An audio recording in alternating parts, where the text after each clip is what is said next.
অস্থায়ী বিশেষ আদালতের একটি কক্ষে আগুন দেওয়া হয়েছে এবং এই আগুনে আপনারা দেখছেন সব কিছু এখানে পুড়ে গিয়েছে। বৃহস্পতিবার ভোরে ঘটানো হয়েছে বলে জানিয়েছে চকবাজার থানা পুলিশ। আলিয়া মাদ্রাসার মাঠে পুলিশকে ঢুকতে বাধা দেওয়া হয়েছিল এবং সেই বাধা দিয়েছিলেন শিক্ষার্থীরা।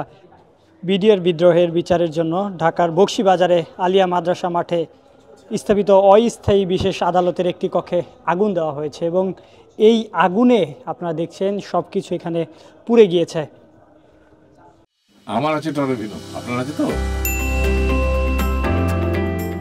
প্রধান দুইটি ফটক তালাবদ্ধ থাকায় ফায়ার সার্ভিসের কোনো কার্যক্রম পরিচালনা করতে পারেনি, ফলে আগুনে নথিপত্র ও আসবাবপত্র কোনো কিছুই আসলেই বাহিরে নিয়ে যাওয়া সম্ভব হয়নি। সকল কিছুই ভিতরে পুড়ে গিয়েছে এবং আগুন নিয়ন্ত্রণের জন্য যখন ফায়ার সার্ভিস ঢুকে ততক্ষণে আসলেই মোটামুটি সকল কিছু পুড়ে গিয়েছে।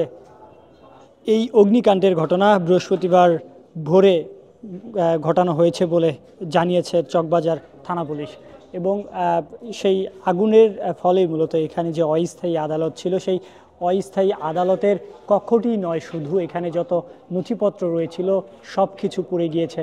আসলে এখানে বিডিআর বিদ্রোহের পরবর্তী যারা আসলে কারাবন্দী রয়েছেন তাদের জামিনের অনেক কাগজপত্র ছিল এখানে, সেই নথিপত্র এবং আপনারা দেখছেন এখানে চেয়ার টেবিল যা ছিল আসলেই সব কিছু পুড়ে গিয়েছে।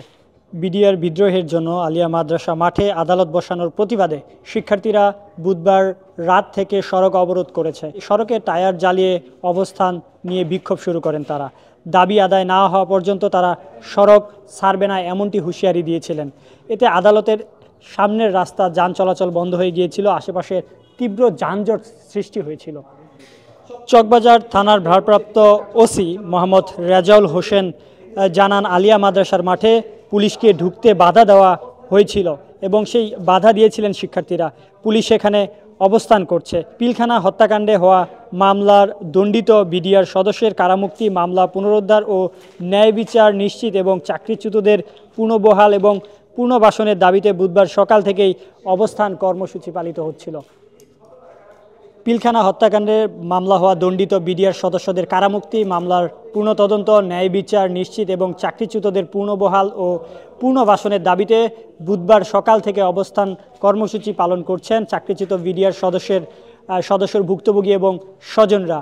এবং তা কিছুক্ষণ আগে তারা শাহবাগ ব্লকেট কর্মসূচি ঘোষণা দেন শহীদ মিনার থেকে।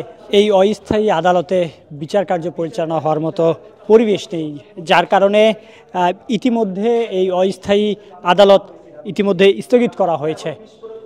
এই অস্থায়ী আদালতের সর্বশেষ পরিস্থিতি আপনাদের দেখানোর চেষ্টা করছিলাম। এখন চারপাশে আসলেই পুরে ছাই হয়ে গিয়েছে, সেই চিত্র আপনারা দেখছেন। টরেভিনোর পরিশোধিত পানি বুয়েট পরীক্ষিত, যা জাপানের নাম্বার 1 ব্র্যান্ড, 40টি দেশের 30 কোটিরও বেশি মানুষের আস্থার প্রতীক। পানির ডাক্তার টরেভিনো।